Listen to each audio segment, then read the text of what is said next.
Laba ako agad bago ako maghilamos. Nakalimutan ko itong hydrangea ko.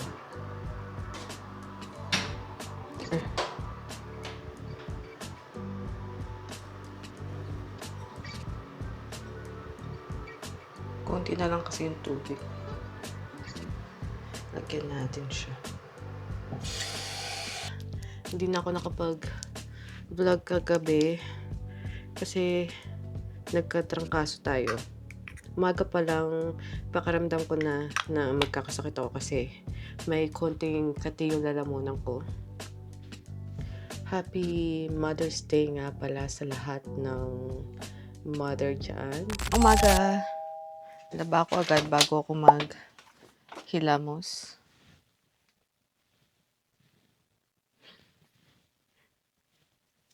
Alala ko yung mata ko, baka meron pa ako hindi pa ako tatanggal ng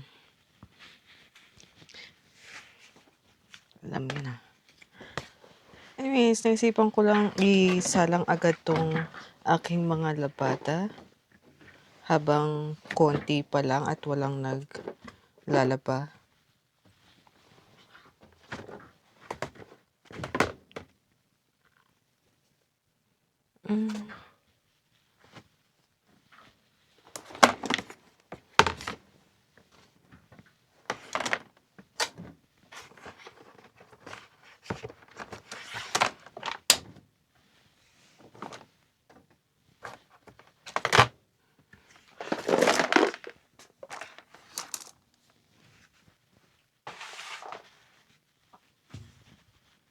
Where's that dress?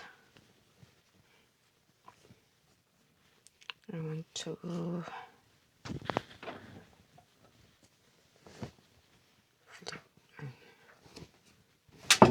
natin siya.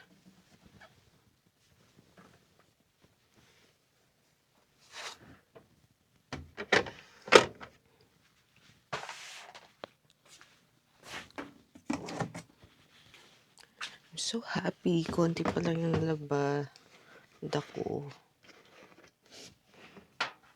Ay. Wait. Saan pala natin to?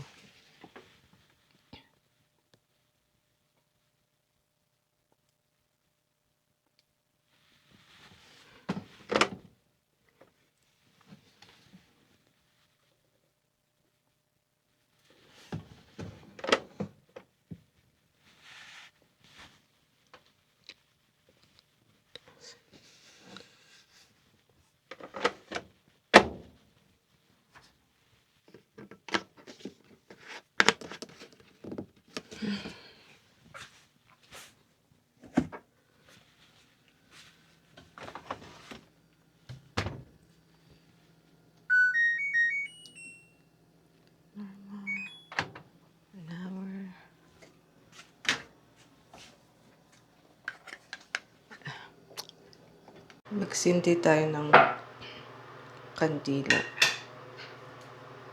Ito pala nabili ko sa Shein yata or AliExpress.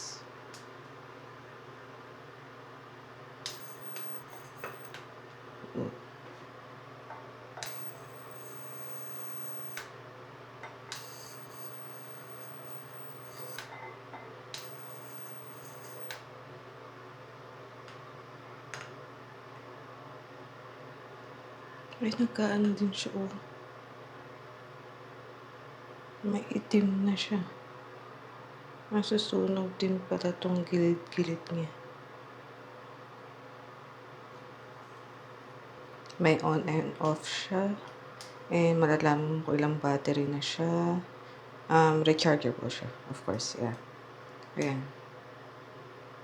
Ayan, ang cute niya. Ito mag-charge.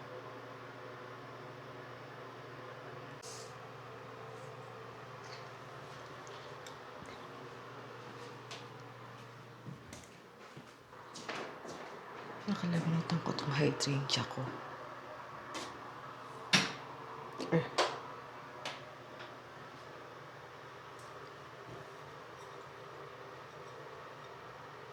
Konti konti na lang kasi yung tubig.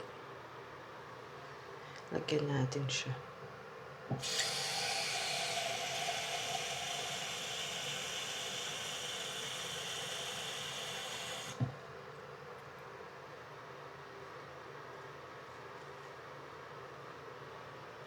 Tada!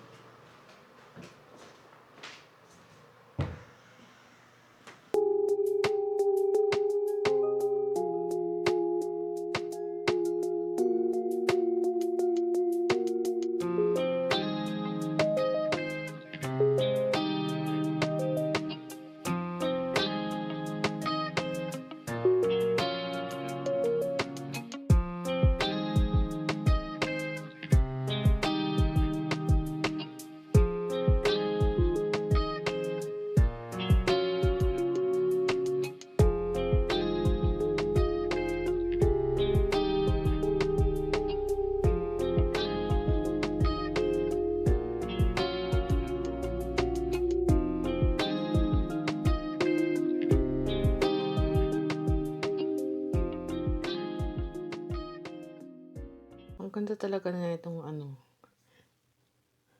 mount ko na maliit kaysa doon sa unang nabili ko.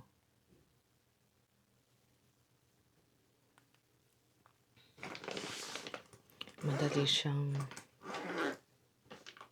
itangkal sa salamin and magaan lang siya.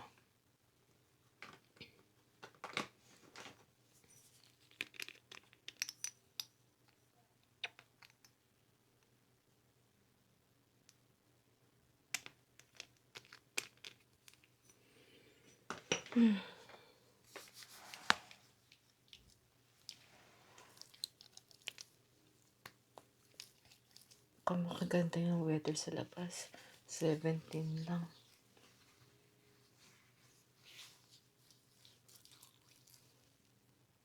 Kahapon Oh, I think na i-vlog ko yun. Nag-park kami nung dalawang babae. Nung girls. Sila A5 tsaka si Amelia.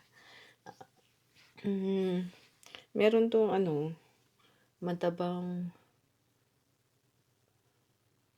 babae or lalaki. Hindi ko alam. Kasi most of the Indians kids, they braid their kids. So, I don't know kung babae o lalaki. She or he so welcoming.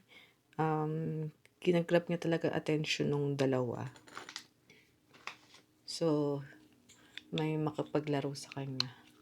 Kasi sila yung nauna doon sa park eh. Tapos, parang ang dami-dami ng kasama ang mga lola niya. And, yung isang bata doon, yung isang nanay siguro nga, bata-bata itsura.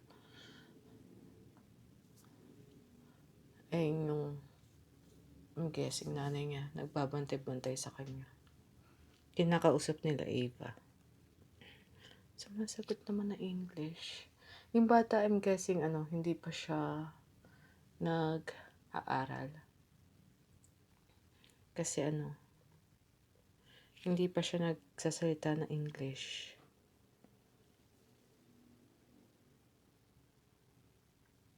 Kinakausap siya ni Amelia. Sabi nga, "Hi, what's your name?" Sabi ni Amelia. Hindi sumasagot yung bata.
Gandang hapon. Hindi na ako nakapag-vlog kagabi kasi nagkatrangkaso tayo. Umaga pa lang pakiramdam ko na magkakasakit ako kasi may konting kati yung lalamunan ko. And then, sinipag akong maglinis. Tapos, while cleaning, nakaupo ako sa sahig. Hindi naman totally, nakaupo ako nang walang upuan. So, basta yun. Nakaupo ako sa sahig. And, nakakaramdam ako ng pananakit ng, ano ba tayo dito? Laman or ng puto. Yung pakiramdam na magkakatrangkaso. Anyways, ayun. Hanggang sa nilagnat ako.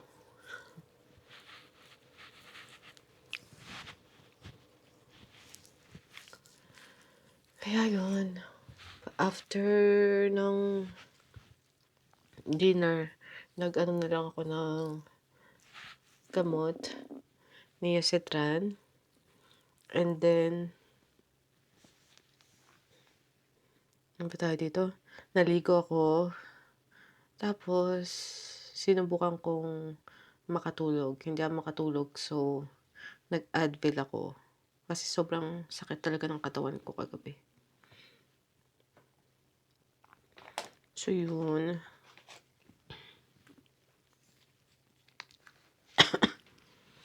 May konting ubo-ubo pa rin.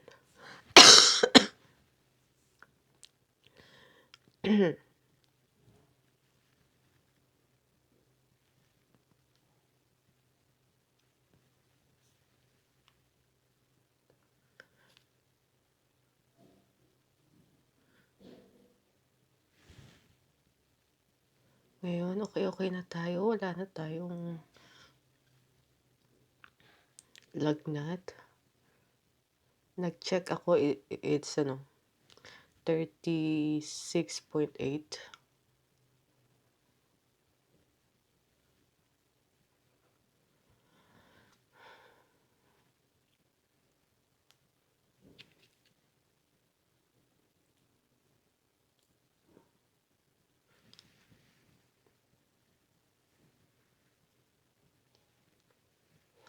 And I need to go downstairs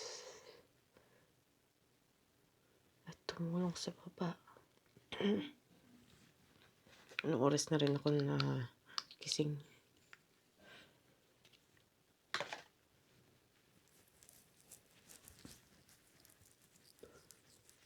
Kahit masama naman yung pakiramdam ko kahapon, nakatulong naman tayo kay mama. Nung gumising si mama, nagpatulong pa siyang magpahimay ng mga gulay. Habang siya nagagawa siya ng mangko gulaman. For today, for Mother's Day. Hindi ko alam kung pupunta yung ate ko at saka si Chris dito sa bahay later. Kasi it's Sunday today. And ganda ng weather today. Kaso lang, hindi maganda ang Pakiramdam natin. Ah, naisubo ko na naman. Sana lang wag magtuloy-tuloy 'tong lagnat ko.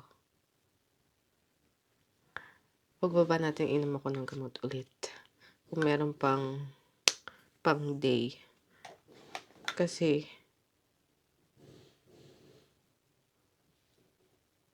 next.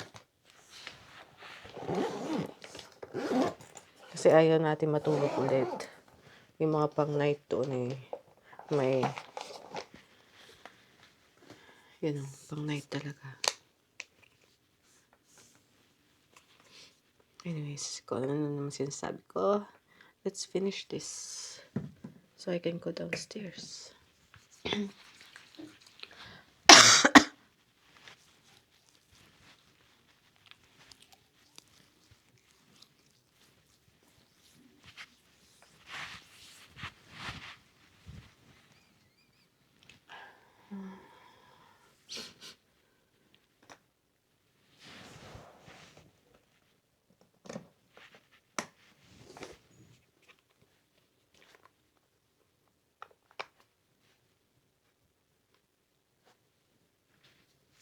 Happy Mother's Day nga pala sa lahat ng mother dyan.